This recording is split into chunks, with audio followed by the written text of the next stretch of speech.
Bienvenue tout le monde sur la chaîne Question de Perspective et aujourd'hui on analyse mon gameplay du jeu Against All Odds. Pour vous mettre en perspective, Against All Odds est un peu un jeu comme Fall Guys, c'est un jeu dans lequel vous allez faire des petites compétitions dans des mini-games. J'ai, comme d'habitude, le gameplay complet de mon expérience sur mon autre channel, si vous voulez aller le voir. Mais là, on va se concentrer sur les éléments importants du jeu, donc on pense à ça.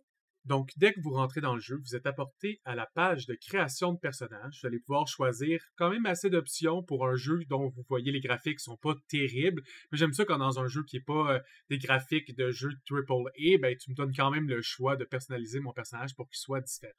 Tu peux choisir sa couleur de peau, puis entre autres, ils ont mis les pronoms non binaires, ce que j'apprécie dans les jeux récemment. Faites-le s'il vous plaît, c'est pas tant demandé. Vous avez plusieurs options de customisation et entre autres, vous pouvez débloquer certains vêtements avec vos runs dans le jeu et ça vous permet de changer votre look encore plus.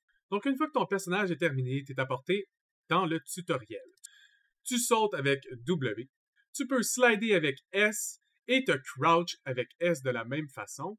Donc, un peu classique de la majorité des platformers que vous avez sûrement déjà vu. C'est juste que ce jeu-là va être une course de platformer. Ça, c'est quand même le fun. Habituellement, les platformers, tu prends ton temps, tu as des tableaux.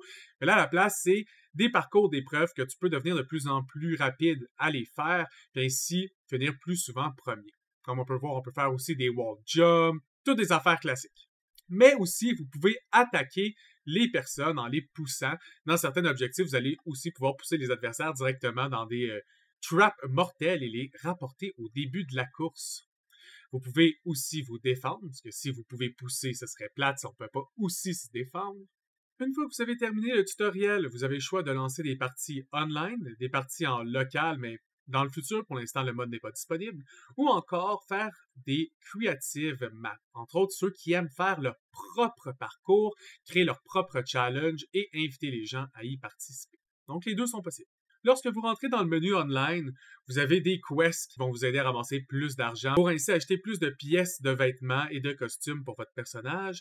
Vous allez aussi pouvoir voir le nom de votre personnage, le titre que vous avez d'équiper, votre niveau, l'XP que vous avez à faire pour monter de niveau, ainsi que le nombre de cash que vous avez dans votre compte, le nombre de pièces d'or que vous avez dans votre compte et le nombre de followers que vous avez ramassés à force de faire les épreuves. Donc, une fois que vous êtes prêt à partir, vous pouvez faire Quick Play, ça va vous mettre dans une queue. Après 1 ou 2 minutes, ça va lancer la partie. Voici quelques exemples de ce qu'on retrouve dans le shop. Si on a envie d'être un gladiateur, on peut acheter toutes les pièces de costume un peu de gladiateur puis faire son look. Il y en a quand même beaucoup de différents, c'est bien. En plus du shop, la majorité de ces jeux-là viennent avec une Battle Pass, donc vous pouvez prendre la Battle Pass. Certains objets, vous n'avez pas besoin de la Battle Pass, juste besoin d'avoir fait les niveaux nécessaires pour les avoir, mais d'autres, vous devez avoir acheté la Battle Pass pour les avoir, donc la version Premium.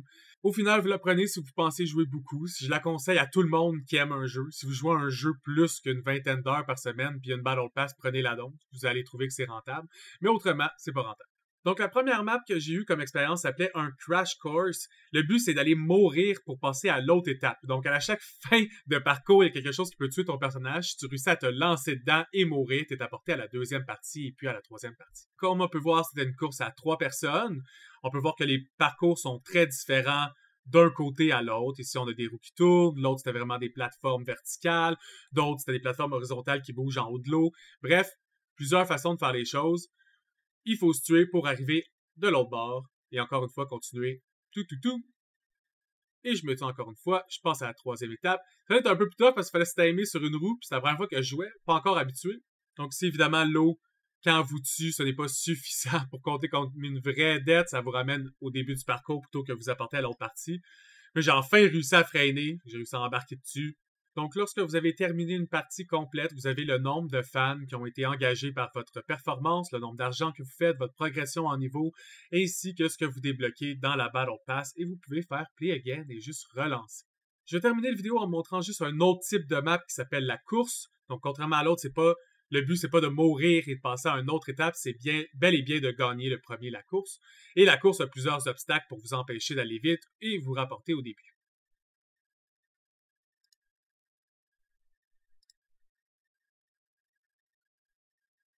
Donc déjà au début, j'ai essayé de tricher, voir si j'étais capable de marcher sur l'autre côté de la map pour me rendre compte que non, hein, ou sinon j'avais pas le skill requis pour être capable, je parle de mes talents à moi, là, pas un skill de personnage. Donc, j'ai juste continué la map. Puis les maps sont vraiment différentes. Comme vous avez pu voir dans le premier, il y avait beaucoup de si. Le but, c'était de faire des wall jumps. Surtout, j'avais des slides, un peu de timing à calculer. Ici, c'est j'ai à faire des rope jumps, des jumps dans lesquels j'ai à m'attacher à des barres, à slider en dessous des pics. J'aime ça quand les maps de platformer sont pas trop similaires. On le sait là, déjà de base, ce style de jeu-là a pas beaucoup de variété. C'est vraiment juste ça qu'il y a de différent, les mini détails qu'il va y avoir dans les maps. Fait que ça, on le bienvenu. Ici, on peut voir que dans mon temps qui avance, c'est marqué Final Round. C'est que ça, c'était une course en plusieurs étapes qui ont toutes leurs difficultés, puis le but, c'est de le traverser le plus rapidement possible. Toutefois, des fois, vous allez avoir des challenges qui vont être en lap, donc des fois, ça va être un plus court parcours, mais vous devez le faire 3 fois le plus rapidement possible. Ça aussi, c'est possible, et il y a d'autres modes. Je vous invite donc à y jouer pour l'essayer. Globalement, si vous aimez ce genre de jeu-là, qui est des party games, des jeux vraiment relax, c'est souvent les genres de jeux que je joue entre deux jeux, soit pour me changer d'air ou relaxer si je joue à un jeu qui était un peu attention ou que j'ai perdu trop souvent, mais là tu vas jouer à un jeu plus relax. Ce genre de jeu-là, c'est quand même le fun, mais je donne juste un 6 sur 10. Je trouve ça un peu moins bon que Fall Guy, mais à un moment donné, quand tu as assez joué à Fall Guy, t'es tanné, t'as envie de jouer à d'autres types de jeux comme ça, ben, il est disponible, il est pas trop cher, alors je vous invite à l'essayer. Au plaisir de se voir sur une autre vidéo, tout le monde. À plus.